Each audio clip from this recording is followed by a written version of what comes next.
بسم اللہ الرحمن الرحیم نحمدہ ونصلی علی رسولہ الکریم اما بعد۔ ایک خاص پیشن گوئی۔ وعن ابی ہریرہ قال قال رسول اللہ صلی اللہ علیہ وسلم ہلاکت امتی علی یدی غلمۃ من قریش۔ رسول اللہ صلی اللہ علیہ وآلہ وسلم کا ارشاد ہے کہ میری امت کی ہلاکت قریش کے چند نوجوانوں کے ہاتھ میں ہے، یعنی ان کے ہاتھوں سے ہوگی۔ امت سے مراد یہاں صحابہ کرام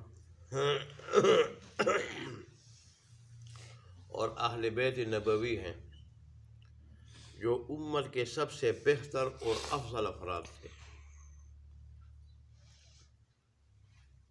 امت سے مراد صحابہ کرام اور اہل بیت نبوی ہیں، جو اس امت کے سب سے بہتر اور افضل افراد تھے۔ پھر غلمہ غلام کی جمع ہے۔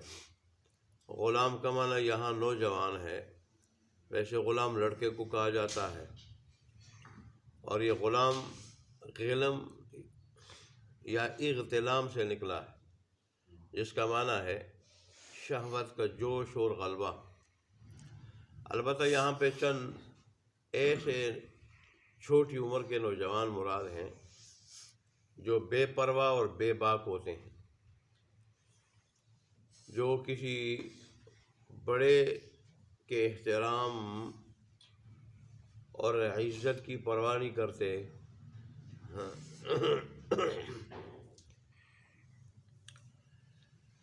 اور یہاں پہ نوجوانوں سے پھر وہ نوجوان مراد ہیں کہ جن کا نسلی تعلق قریش سے ہوگا،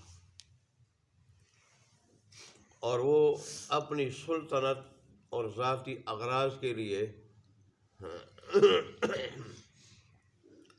اس امت میں افتراق اور انتشار کی صورت میں اور بغاوت کی صورت میں اپنے بدخواہ ہونے کی وجہ سے سب سے زیادہ نقصان پہنچائیں گے۔ ان کے ہاتھوں صحابہ کرام، بہت سارے صحابہ کرام شہید ہوں گے، اہل بیت شہید ہوں گے، جیسے ابن زیاد ہے، حجاج بن یوسف ہے، جو عبد الملک بن مروان کا امیر الامراء تھا، اور ایسے ہی سلیمان بن عبد الملک، اور ان کی اولاد میں سے بہت سارے نوجوان ہیں۔ انہوں نے بہت سارے اہل بیت کو اور صحابہ کرام کو شہید کیا، ان پہ بڑے مظالم ڈھائے۔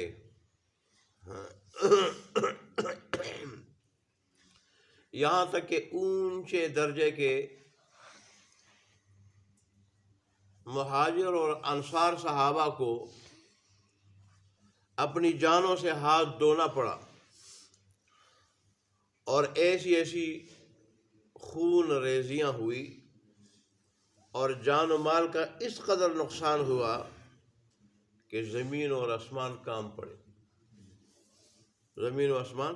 پڑے، اور ان کے یہ سیاہ کارنامے تاریخ میں موجود ہیں۔ تو ان نوجوانوں کی طرف رسول اللہ صلی اللہ علیہ وسلم نے اشارہ فرمایا۔ عمر سے پوری عمر مراد نہیں، وہ صحابہ کرام ہیں اور اہل بیت ہیں جو ان کے ہاتھ سے ظلم و ستم کا نشانہ بنے، اور جام شہادت ان کو نوش کرنا پڑا، جیسے حضرت عثمان بن عفان نے دیکھ لیں، حضرت علی رضی اللہ دیکھ لیں، حضرت حسن دیکھ لیں، اور حضرت حسین دیکھ لیں، اور اس کے علاوہ بھی بہت سارے صحابہ کرام انصار میں سے بھی اور مہاجرین میں سے۔ تو رسول اللہ صلی اللہ علیہ وآلہ وسلم نے رب کے بتانے سے معجزے کے طور پر پہلے سے اس کی پیشن گوئی فرمائی۔ اور ایسے رسول اللہ صلی اللہ علیہ وآلہ وسلم نے جو باتیں بتائیں وہ منو عن صادق آئی کہ ایک وقت ایسا آئے گا لوگ بیویوں کے فرمان بردار تو ہوں گے لیکن والدین کی نہیں ہوں گے، اپنے دوستوں کی عزت تو کریں گے، ان کی بات مانیں گے، ان سے محبت تو کریں گے، لیکن والدین کی عزت نہیں کریں گے اور والدین کی بات نہیں مانیں گے، والدین کو ماریں گے، پیٹیں گے، ان کی نافرمانی کریں گے۔ پیسے کی عزت ہوگی، صرف پیسے کی عزت ہوگی، دین لوگوں سے نکل جائے گا، دین لوگوں سے نکل جائے گا، انسانیت کی قدر نہیں ہوگی، قدر ہوگی تو پیسے کی ہوگی، رشتہ کاروبار بن جائے گا، جہاں فائدہ ہوگا نبھائیں گے، فائدہ نہیں ہوگا وہاں رشتے توڑیں گے۔ اور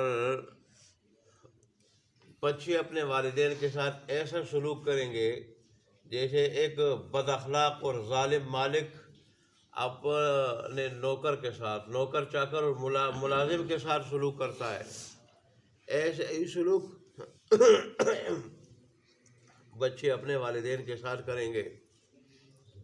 اور اللہ کے راستے میں خرچ کرنا تاوان سمجھا جائے گا، تاوان، رسم و رواج پہ تو خوب پیسہ اڑایا جائے گا لیکن اللہ کے راستے میں پیسہ خرچ کرنا، زکوٰۃ ادا کرنا، یہ تاوان سمجھا جائے گا۔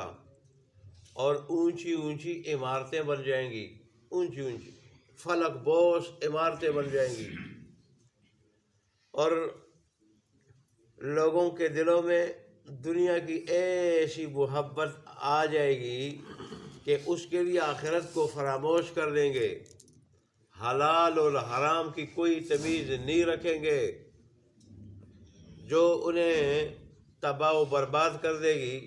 موت کی نفرت ان کے دلوں میں بیٹھ جائے گی اور دنیا کی مکمل محبت تو اس کی وجہ سے بزدل ہو جائیں گے، موت سے نفرت کریں گے۔ پھر کافر انہیں ایسا قتل کریں گے جیسے دسترخوان پہ پڑا ہوا کھانا، اس کی طرف جب لوگ ایک دوسرے کو بلاتے ہیں تو ایسے ہی کافر مسلمانوں کو قتل کرنے کے لیے ایک دوسرے کو بلائیں گے۔ آج اگر آدمی دائیں بائیں دیکھ لے، اولاد کی طرف دیکھ لیں، ان بلڈنگوں کی طرف دیکھیں، مسلمانوں کی حالت کی طرف دیکھیں۔ حدیث میں جو واقعات ہیں تو صحابہ کے دور میں ہو چکا، اہل بیت اور صحابہ پہ ان لوگوں نے جن کا ذکر ہو چکا، انہوں نے بڑے ظلم و ستم ڈھائے، لیکن آج ہمارے دور میں جو رسول اللہ صلی اللہ علیہ وسلم نے ہمارے لیے پیشن گوئیاں فرمائی تھی وہ بھی من عن صادق آ رہی ہیں۔ اور دن بدن آپ دیکھ لیں آبادی کا رجحان کس قدر بڑھ رہے، لوگوں کس قدر بڑھ رہے۔ جو لوگ ابھی تک ایک ایک چھت پہ گزارا کر رہے تھے تو انہی دنوں میں خاص کر ان کے دل میں یہ جذبہ پیدا ہو رہا ہے کہ اب 3-3 4-4 منزلیں ہوں گا، 4-4 منزلیں ہوں۔ ایسے ہی کمیٹی چوک کی طرف جائے آدمی اور دائیں بائیں دیکھ لے آدمی، بلڈنگیں کہاں تک پہنچی ہیں۔ اور پھر یہ جو عالمی حالات ہے، عالمی حالات، وہ تو بتا رہے ہیں کہ اب امام مہدی کا وقت قریب ہے، امام مہدی کا وقت قریب ہے، اور پھر ان کے بعد عیسیٰ علیہ السلام کا وقت قریب ہوگا۔ تو رسول اللہ صلی اللہ علیہ وسلم نے معجزے کے طور پر اللہ تبارک و تعالیٰ کی طرف سے وحی سے، اللہ کے بتانے سے جو حالات بتائے تھے بالکل وہی ہے۔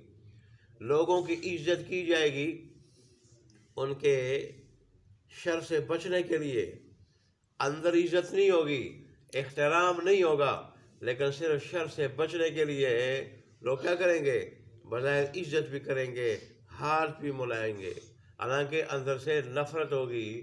تو آج بھی دیکھ لیں جن لوگوں کے پاس پیسہ ہے اور پیسے کا بھی پتہ نہیں، اکثر بظاہر آپ دیکھ رہے ہوں گے کہ کوئی آدمی کاروبار کر رہا ہے، لیکن جب آدمی بنیاد کو دیکھے گا تو بنیاد ٹھیک نہیں ہوگی، بنیاد یا ظلم پہ مبنی ہوگی، یا سود پہ مبنی ہوگی، یا ملاوٹ پہ مبنی ہوگی، کچھ نہ کچھ ضرور ہوگا. یا کوئی چوری کا پیسہ ہوگا، حرام کا پیسہ ہوگا، وہ بنیاد ہوگی. تو ظاہر ہے جس کے پاس ایسا پیسہ ہو، وہ پھر علماء نے لکھا ہے کہ پیسہ جیسا ہوتا ہے وہی جاتا ہے.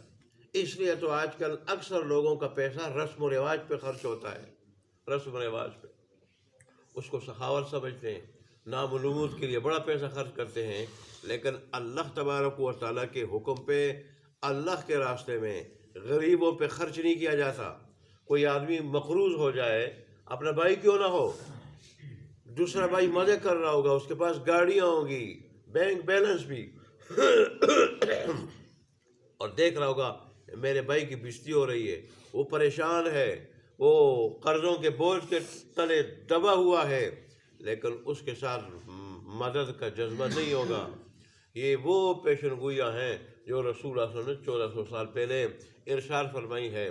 اور پیسہ بھی ایسے لوگوں کے پاس آ جائے گا، ایسے لوگوں کے پاس کہ انہوں نے پیسہ دیکھا ہی نہیں ہوگا. اور رسول اللہ نے فرمایا ایسے لوگوں کے پاس جب پیسہ آ جائے پھر بھی سمجھو قیامت قریب ہے. کیونکہ وہ لوگ جنہوں نے پیسہ دیکھا نہ ہو، ان کے پاس پیسہ آئے گا، ان میں بگاڑ پیدا ہوگا، بگاڑ. اور ظاہر ہے جب بگاڑ پیدا ہوگا، دنیا میں بگاڑ پیدا ہوگا، تو پھر اللہ تبارک و تعالیٰ اس دنیا کو باقی نہیں رکھیں گے. اللہ تبارک و تعالیٰ اس دنیا کو ختم کریں گے. تو ہم ایک ایک نشانی کو دیکھ لیں. آج ہم باہم اتفاق و اتحاد کو دیکھ لیں، ہم محبت کو دیکھ لیں، ہمدردی کو دیکھ لیں، تو رسول اللہ صلی اللہ علیہ وسلم کی وہ ساری پیشن گوئی من وعن صادق آ رہی ہے. ان حالات میں ہمیں چاہیے کہ ہم دین پہ مکمل عمل کر کے اپنے ایمان کو بچا لیں. ایمان جس آدمی کا کامل ہوگا، وہ دجال جیسے عظیم فتنے سے، جس کی رسول اللہ صلی اللہ علیہ وسلم نے بڑی نشانیاں بھی بتائی، اور فرمایا میں اپنی امت پہ جتنے فتنے ہیں سب فتنوں سے بڑھ کر دجال کے فتنے سے ڈرتا ہوں. یہ بہت بڑا فتنہ ہوگا، بہت بڑا فتنہ ہوگا. اس کے پاس جنت بھی ہوگی، جہنم بھی، وہ بارش بھی برسا سکے گا، وہ لوگوں کو قتل کرے گا، اس کے بعد زندہ کرے گا. وہ الگ بات ہے. جو جنت ہوگی بظاہر جنت، اندر سے جہنم، جو جہنم ہوگی بظاہر جہنم، اندر سے جنت. اور ایک مرتبہ قتل کر سکے گا، دوبارہ قتل نہیں کر سکے گا. اور پھر کامل ایمان والے کو اس کے ماتھے پہ، یہاں پہ اس کو کافر لکھا ہوا نظر آئے گا کہ کافر دجال ہے، دجال کافر ہے. وہ اس کے فتنے کا شکار نہیں ہوگا. تو ظاہر ہے اس کو اللہ جو بچائے گا کامل ایمان کی برکت سے. تو اللہ اور اس کے رسول صلی اللہ علیہ وسلم نے تو بڑا زور دیا ہے اس بات پہ کہ ہم کامل ایمان کو اپنانے والے بن جائیں، کامل ایمان کو. اور کامل ایمان کی کیا نشانیاں ہیں، کیا صفات ہیں، وہ بھی اللہ اور رسول صلی اللہ علیہ وسلم نے بتائی ہے. اب ہمارا کام ہے کہ ہم کامل ایمان کو اپنانے والے بن کے اس طرح ہم ہر قسم کے فتنے کا مقابلہ کریں. یہاں کے کامل ایمان کے ذریعے ہم دجال کے فتنے سے بھی کیا ہوں گے، محفوظ ہوں گے. تو اور چھوٹے چھوٹے فتنے پھر کیا ہیں. اللہ تبارک و تعالیٰ ہمیں کامل ایمان نصیب فرمائے اور عمل کی توفیق عطا فرمائے.